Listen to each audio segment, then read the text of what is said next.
विश्वगुरू तथागत अरहंत सम्यक्समुद्ध यांचं या पृथ्वीवर जम्बूद्वीपातील सारनाथ येथे जागतिक प्रथम धम्मचक्र प्रवर्तन इसवी सन 528 साली. असे मी ऐकले आहे की एकदा भगवान बुद्ध वाराणसी जवळच्या ऋषीपतनात हरणांच्या बागेमध्ये विहार करीत होते. तेथे पंचवर्गीय भिक्खूंना उद्देशून ते म्हणाले, भिक्खूंनो, प्रवजिताने ह्या दोन अंताने टोकाने जाऊ नये. कोणते दोन अंत? त्यातील पहिला अंत विषय सुखात लोळत राहणे हा असून तो हीन नीच लोकांच्या लायकीचा, अनार्य व अनर्थकारक आहे. आणि दुसरा अंत देहदंडन करणे हा असून तो सुद्धा दुःखदायक, अनार्य व अनर्थकारकच आहे.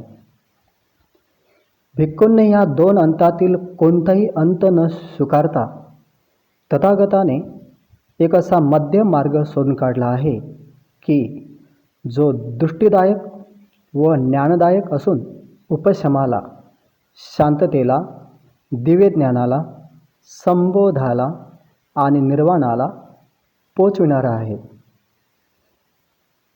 कोणता तो मार्ग? तो मार्ग आहे मध्यम मार्ग. भिक्खूंनो, तथागताने कोणता मध्यम मार्ग शोधून काढला आहे की जो दृष्टीदायक व ज्ञानदायक असून उपशमाला, शांततेला, दिव्यज्ञानाला, संबोधाला आणि निर्वाणाला पोचविणारा आहे. तर तो हाच परम अष्टांगिक मार्ग होय. तो म्हणजे 1. सम्यक दृष्टी, 2. सम्यक संकल्प, 3. सम्यक वाचा, 4. सम्यक कर्मांत, 5. सम्यक आजीविका, 6. सम्यक व्यायाम, 7. सम्यक स्मृती, 8. सम्यक समाधी. भिक्खूंनो, तथागताने हाच तो मध्य मार्ग शोधून काढला आहे की जो दृष्टीदायक व ज्ञानदायक असून शांततेला, दिव्यज्ञानाला, संबोधाला आणि निर्वाणाला नेणारा आहे. 4 परमसत्य. प्रथम सत्य दुःख परमसत्य. ऐका भिक्खूंनो, दुःख हे परमसत्य आहे. जन्म दुःखकारक आहे. वृद्धत्व, म्हातारपण दुःखकारक आहे. रोग दुःखकारक आहे. मृत्यू दुःखकारक आहे. अप्रियांचा संयोग दुःखकारक होतो. प्रियांचा वियोग दुःखकारक होतो. इच्छिलेले न मिळणे दुःखकारक आहे. थोडक्यात सांगायचे म्हणजे 5 उपादानस्कंदच दुःखकारक आहेत. ते 5 उपादानस्कंद कोणते? रूप उपादानस्कंद, वेदना उपादानस्कंद, संज्ञा उपादानस्कंद, संस्कार उपादानस्कंद, विज्ञान उपादानस्कंद. हे 5 स्कंद आहेत. त्यांनाच 5 उपादानस्कंद म्हणतात. हे तृष्णेचे झरे आहेत. दुसरं समुदय, दुःख समुदय परमसत्य. भिक्खूंनो, दुःख समुदय हे परमसत्य आहे. ती ही पुन्हा पुन्हा जन्म घेणारी, लोभ व मोहयुक्त असलेली, जेथे सुख शोधणारी तृष्णा होय. ती म्हणजे कामतृष्णा, दुसरी भवतृष्णा, तिसरी विभवतृष्णा. विभवतृष्णा म्हणजेच विनाशतृष्णा. तिसरं परमसत्य आहे दुःख निरोध परमसत्य. भिक्खूंनो, दुःख निरोध हे परमसत्य आहे जे त्या तृष्णेच्या परमवैराग्याने निरोध, प्रतिबंध, त्याग, प्रतिनिसर्ग, मुक्ती आणि अनासक्ती आहे. चौथे परम सत्य दुःख निरोधगामिनी मार्ग परम सत्य. भिक्खूंनो, दुःख निरोधगामिनी मार्ग हे परम सत्य आहे. तो हाच परम अष्टांगिक मार्ग होय. तो म्हणजे सम्यक दृष्टी, सम्यक संकल्प, सम्यक वाचा, सम्यक कर्मांत, सम्यक आजीविका, सम्यक व्यायाम, सम्यक स्मृती आणि सम्यक समाधी. चार सत्यांचा तिहेरी साक्षात्कार. भिक्खूंनो, दुःख हे परमसत्य आहे असे समजल्यावर मला पूर्वी कधी न ऐकलेल्या धम्माविषयी दृष्टी प्राप्त झाली, ज्ञान प्राप्त झाले, प्रज्ञा प्राप्त झाली, विद्या प्राप्त झाली आणि प्रकाश प्राप्त झाला. आणि हे दुःख परमसत्य अनुभवास येण्याजोगेही आहे असे समजल्यावर मला पूर्वी कधी न ऐकलेल्या धम्माविषयी दृष्टी प्राप्त झाली, ज्ञान प्राप्त झाले, प्रज्ञा प्राप्त झाली, विद्या प्राप्त झाली आणि प्रकाश प्राप्त झाला. आणि तसेच हे दुःख परम सत्य मी अनुभवले सुद्धा आहे असे समजल्यावर मला पूर्वी कधी न ऐकलेल्या धम्माविषयी दृष्टी प्राप्त झाली, ज्ञान प्राप्त झाले, प्रज्ञा प्राप्त झाली आणि विद्या प्राप्त झाली आणि प्रकाश प्राप्त झाला. भिक्खूंनो, दुःख समुदय हे परमसत्य आहे असे समजल्यावर मला पूर्वी कधी न ऐकलेल्या धम्माविषयी दृष्टी प्राप्त झाली, ज्ञान प्राप्त झाले, प्रज्ञा प्राप्त झाली, विद्या प्राप्त झाली आणि प्रकाश प्राप्त झाला. आणि भिक्खूंनो, हे दुःख समुदय हे परमसत्य त्यागण्यालाही योग्य आहे असे समजल्यावर मला पूर्वी कधी न ऐकलेल्या धम्माविषयी दृष्टी प्राप्त झाली, ज्ञान प्राप्त झाले, प्रज्ञा प्राप्त झाली, विद्या प्राप्त झाली आणि प्रकाश प्राप्त झाला. आणि भिक्खूंनो, हे दुःख समुदय हे परमसत्य मी त्यागले सुद्धा आहे असे समजल्यावर मला पूर्वी कधी न ऐकलेल्या धम्माविषयी दृष्टी प्राप्त झाली, ज्ञान प्राप्त झाले, प्रज्ञा प्राप्त झाली, विद्या प्राप्त झाली आणि प्रकाश प्राप्त झाला. भिक्खूंनो, हे दुःख निरोध परमसत्य आहे असे समजल्यावर मला पूर्वी कधी न ऐकलेल्या धम्माविषयी दृष्टी प्राप्त झाली, ज्ञान प्राप्त झाले, प्रज्ञा प्राप्त झाली, विद्या प्राप्त झाली आणि प्रकाश प्राप्त झाला. आणि भिक्खूंनो, हे दुःख निरोध परमसत्य अनुभवास येण्याजोगेही आहे असे समजल्यावर मला पूर्वी कधी न ऐकलेल्या धम्माविषयी दृष्टी प्राप्त झाली, ज्ञान प्राप्त झाले, प्रज्ञा प्राप्त झाली, विद्या प्राप्त झाली आणि प्रकाश प्राप्त झाला. आणि भिक्खूंनो, हे दुःख निरोध परमसत्य मी अनुभवले सुद्धा आहे असे समजल्यावर मला पूर्वी कधी न ऐकलेल्या धम्माविषयी दृष्टी प्राप्त झाली, ज्ञान प्राप्त झाले, प्रज्ञा प्राप्त झाली, विद्या प्राप्त झाली आणि प्रकाश प्राप्त झाला. भिक्खूंनो, हे दुःख निरोध गामिनी मार्ग परमसत्य आहे असे समजल्यावर मला पूर्वी कधी न ऐकलेल्या धम्माविषयी दृष्टी प्राप्त झाली, ज्ञान प्राप्त झाले, प्रज्ञा प्राप्त झाली, विद्या प्राप्त झाली आणि प्रकाश प्राप्त झाला. आणि भिक्खूंनो, हे दुःख निरोध गामिनी मार्ग परमसत्य भावना करण्यासाठी योग्य आहे असे समजल्यावर मला पूर्वी कधी न ऐकलेल्या धम्माविषयी दृष्टी प्राप्त झाली, ज्ञान प्राप्त झाले, प्रज्ञा प्राप्त झाली आणि विद्या प्राप्त झाली आणि प्रकाश प्राप्त झाला. आणि तसेच हे दुःख निरोध गामिनी मार्ग परमसत्याची मी भावनासुद्धा केली आहे असे समजल्यावर मला पूर्वी कधी न ऐकलेल्या धम्माविषयी दृष्टी प्राप्त झाली, ज्ञान प्राप्त झाले, प्रज्ञा प्राप्त झाली, विद्या प्राप्त झाली आणि प्रकाश प्राप्त झाला. भिक्खूंनो, जोपर्यंत मला या चार परमसत्याविषयी अशा रीतीने प्रत्येकी 3 व एकूण 12 प्रकारची यथार्थ परिशुद्ध ज्ञानदृष्टी लाभली नाही तोपर्यंत भिक्खूंनो, देवतांसह, मारासह, ब्रह्मासह, श्रमण ब्राह्मणांसह, देव मनुष्यासह सर्व लोकांमध्ये अतुलनीय सम्यक संबोधीचा परमज्ञानाचा मला लाभ झाला असे मी म्हटले नाही.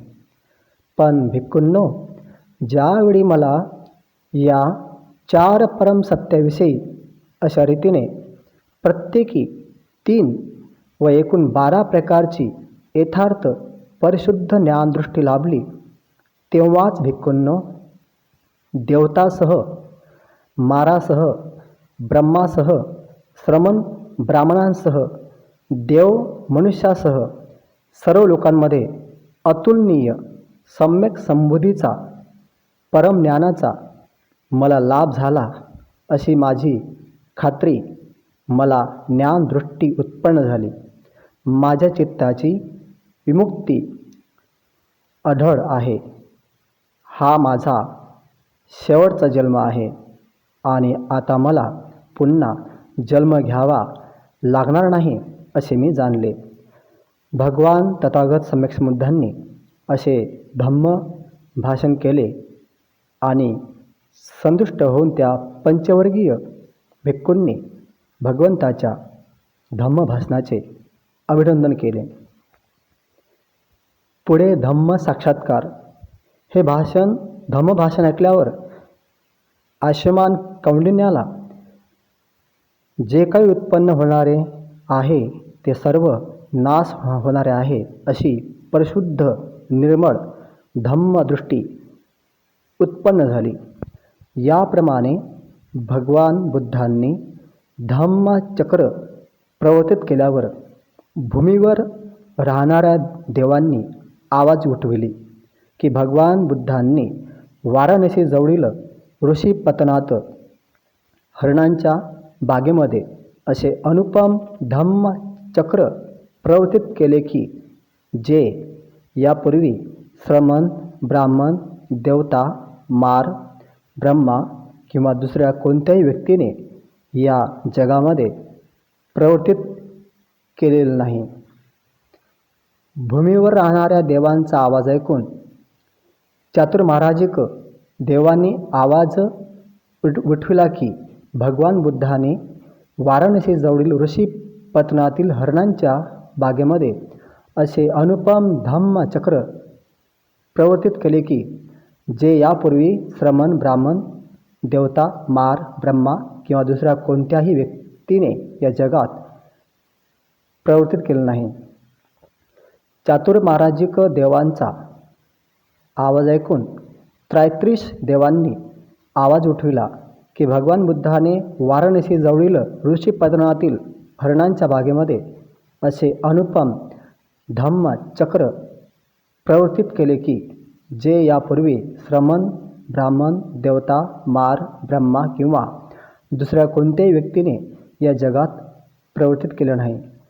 त्रैत्रिश देवांचा आवाज ऐकून यामदेवांनी आवाज उठविला की भगवान बुद्धाने वाराणसी जवळील ऋषीपतनातील हरणांच्या बागेमध्ये असे अनुपम धम्मचक्र प्रवर्तित केले की जे यापूर्वी श्रमण ब्राह्मण देवता मार ब्रह्मा किंवा दुसऱ्या कोणत्याही व्यक्तीने या जगात प्रवर्तित केले नाही. यामदेवांचा आवाज ऐकून तुषित देवांनी आवाज उठविला की भगवान बुद्धाने वाराणसी जवळील ऋषीपतनातील हरणांच्या बागेमध्ये असे अनुपम धम्मचक्र प्रवर्तित केले की जे यापूर्वी श्रमण ब्राह्मण देवता मार ब्रह्मा किंवा दुसऱ्या कोणत्याही व्यक्तीने या जगात प्रवर्तित केलेले नाही. तुषित देवांचा आवाज ऐकून निर्वाणरती देवांनी आवाज उठविला की भगवान बुद्धाने वाराणसी जवळील ऋषीपतनातील हरणांच्या बागेमध्ये असे अनुपम धम्मचक्र प्रवर्तित केले की जे यापूर्वी श्रमण ब्राह्मण देवता मार ब्रह्मा किंवा दुसऱ्या कोणत्याही व्यक्तीने या जगात प्रवर्तित केले नाही. निर्मारती देवांचा आवाज ऐकून परिनिर्मित वर्षवती देवांनी आवाज उठविला की भगवान बुद्धाने वाराणसी जवळील ऋषीपतनातील हरणांच्या बागेमध्ये असे अनुपम धम्मचक्र प्रवर्तित केले की जे यापूर्वी श्रमण ब्राह्मण देवता मार ब्रह्मा किंवा दुसऱ्या कोणत्याही व्यक्तीने या जगात प्रवर्तित केले नाही.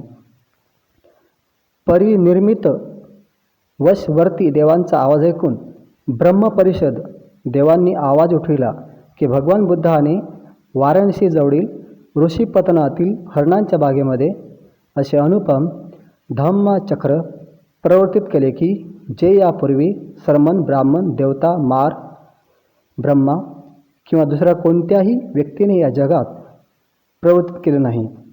ब्रह्मपरिषद देवांचा आवाज ऐकून ब्रह्मपुरोहित देवांनी आवाज उठविला की भगवान बुद्धाने वाराणसी जवळील ऋषीपतनातील हरणांच्या बागेमध्ये असे अनुपम धम्मचक्र प्रवर्तित केले की जे यापूर्वी श्रमण ब्राह्मण देवता मार ब्रह्मा किंवा कोणत्याही व्यक्तीने या जगात प्रवर्तित केले नाही.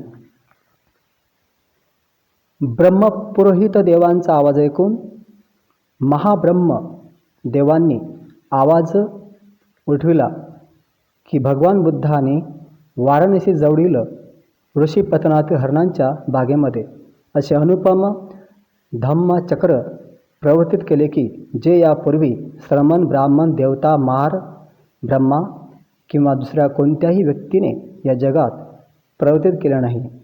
महाब्रह्मा देवांचा आवाज ऐकून परिताभ देवांनी आवाज उठविला की भगवान बुद्धाने वाराणसी जवळील ऋषीपतनातील हरणांच्या बागेमध्ये असे अनुपम धम्मचक्र प्रवर्तित केले की जे यापूर्वी श्रमण ब्राह्मण देवता मार ब्रह्मा किंवा दुसऱ्या कोणत्याही व्यक्तीने या जगात प्रवर्तित केले नाही.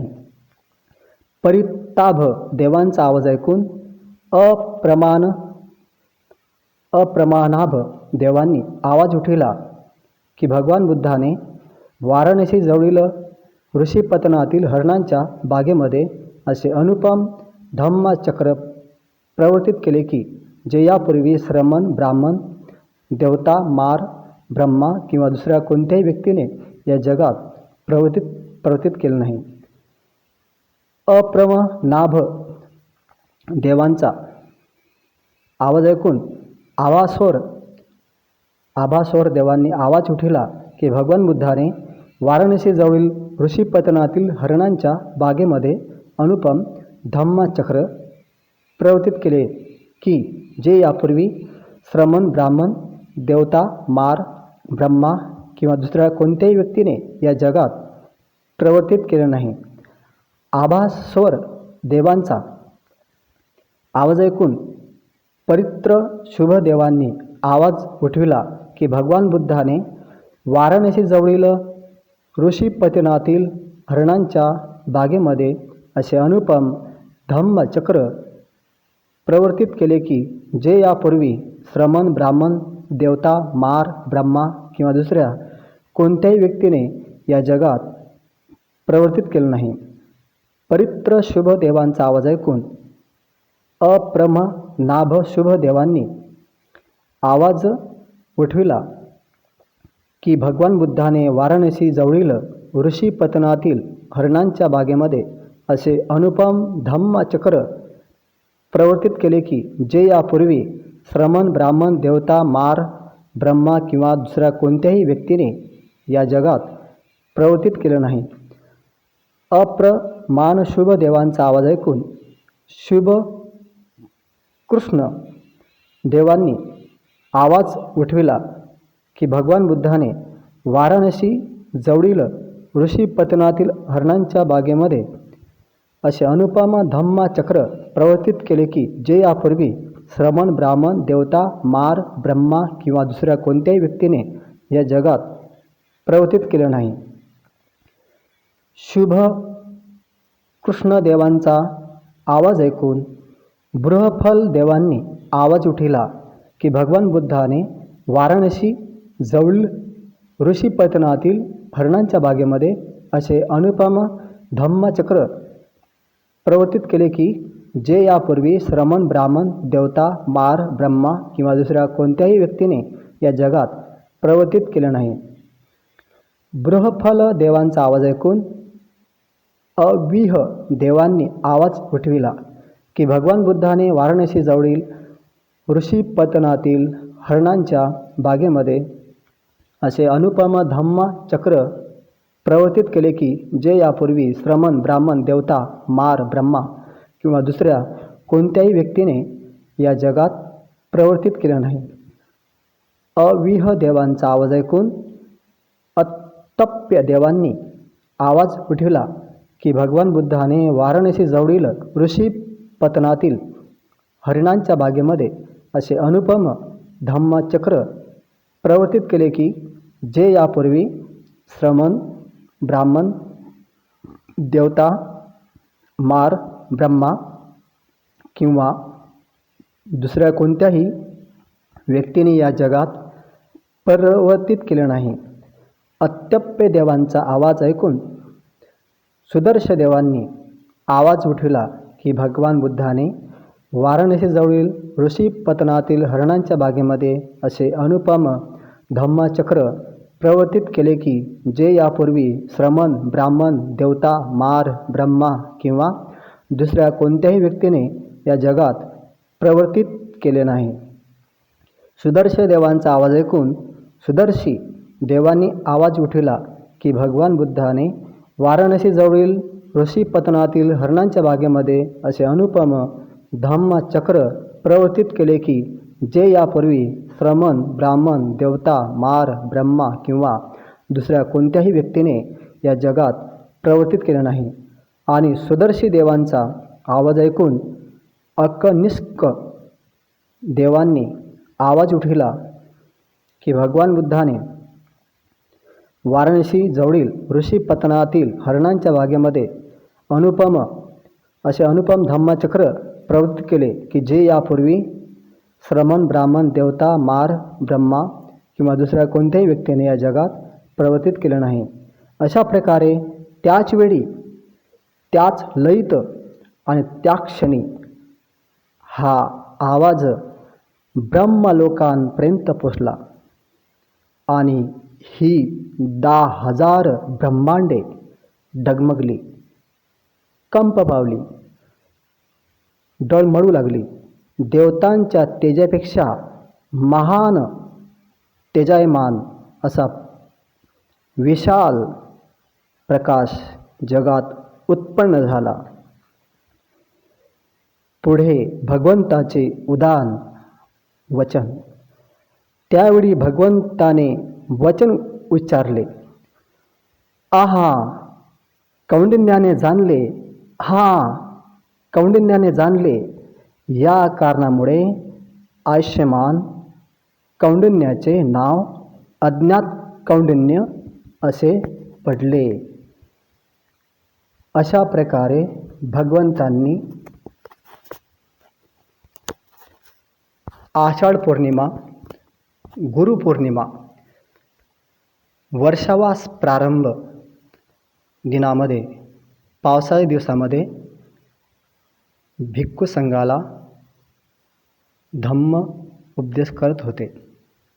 यालाच म्हटले जागतिक प्रथम धम्मचक्र प्रवर्तन तथागतांचं या जम्बूद्वीपातील सारनाथ येथे. सर्वांचे जीवन सुखी हो, लाभ, निरोगी हो, लाभ.